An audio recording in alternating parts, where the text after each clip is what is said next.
How Zion Williamson will be more like Giannis than LeBron. He was electrifying in his NBA debut. The rest of his career will resemble one superstars more than the others. Where were you when Zion Williamson happened? The magnetic teenager made his NBA debut on Wednesday and, for most of the night, he looked exactly like someone who had never been in a professional basketball game. And then he went completely nuts. He made threes. He hurdled mortals. He scored 17 straight points in the most electric 3 minutes the league has seen all season. This was such an exhilarating performance that it didn't matter that the Pelicans lost to the Spurs. The only thing that mattered was that Zion Williamson finally, officially arrived. It's silly to make sweeping conclusions after one game by a generational talent who had been sidelined for months after knee surgery. That would be like judging a whole meal by the amuse-bouche. But the first morsel of Williamson was a preview of his entire career in one important way: his workload. Williamson was on the bench more than he was on the court. He was limited to 4 spurts that amounted to 18 minutes, and the first 3 were well, who cares about the first 3? The last one was spectacular. When he was forced to check out with 5 minutes left in the fourth quarter, the entire population of New Orleans would have traded Mardi Gras for more Williamson. But they will have to get used to it. Williamson is barreling into the NBA at a time when the best players are playing less than ever before. The Pelicans will be careful with their superstar. While he won't be limited to 18 minutes per game, his workload might well be closely managed for his entire career. As soon as the Pelicans won the NBA draft lottery in a year when the prize happened to be a bulldozer who moves like a ballerina, a neat example of how much pure chance matters in a sport where one bounce of a ping-pong ball can be worth billions of dollars, they had to invest their fortune wisely. Their strategy appears to be the basketball equivalent of an index fund. It isn't sexy, but it's prudent, and it's been proven to work. NBA teams have never been so protective of their prized assets. NBA coaches have never been so willing to let performance science inform their decisions, and NBA players have never been so conscientious about their futures.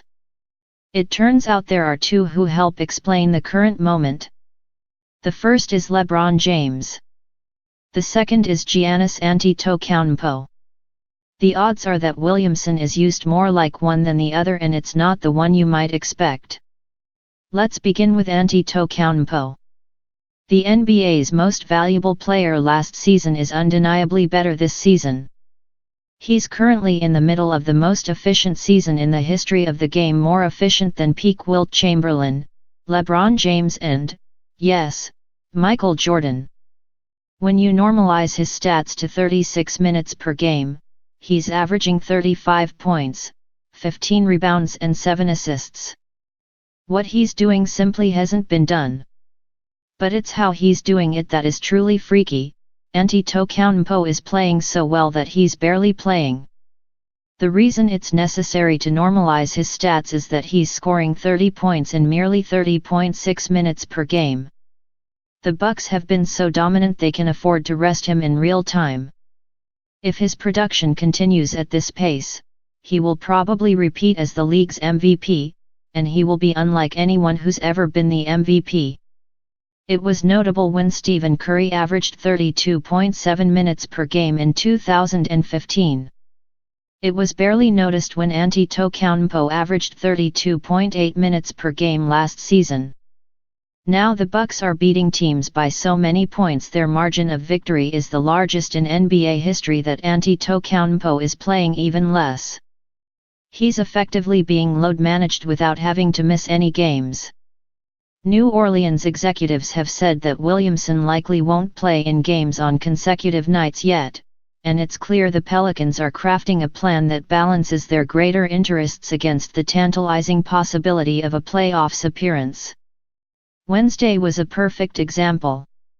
They were playing the San Antonio Spurs, the team they're battling for the number 8 seed in the Western Conference, but the team's medical staff decided that Williamson was done for the night at the exact moment he couldn't miss.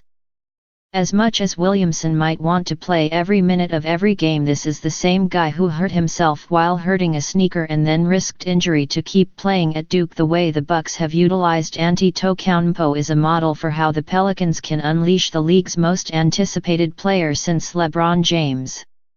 Which brings us back to James. When he was the Zion Williamson of his day, NBA teams played their best players as much as they possibly could. In his rookie season, James averaged 39.5 minutes per game. It might be years before Williamson plays 40 minutes in any game. In the last 2 seasons, Antetokounmpo hit 40 minutes in 2 regular season games, and only because they both went to overtime. James would play 40.5 minutes per game over the next 6 years of his career.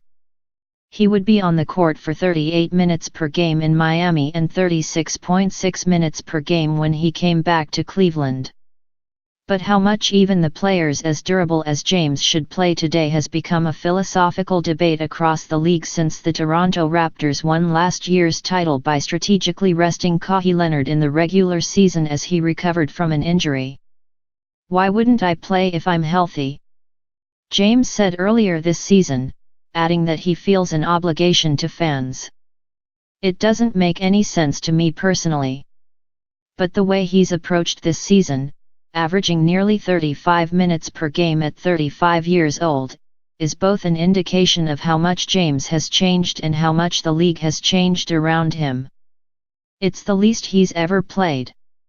It's also more than Antetokounmpo, 26 years old, Joel Embiid, 25, Nikola Jokic, 24, Donovan Mitchell, 23, Brandon Ingram, 22, Jason Tatum, 21, Luka Doncic, 20, and probably a 19-year-old sensation named Zion Williamson.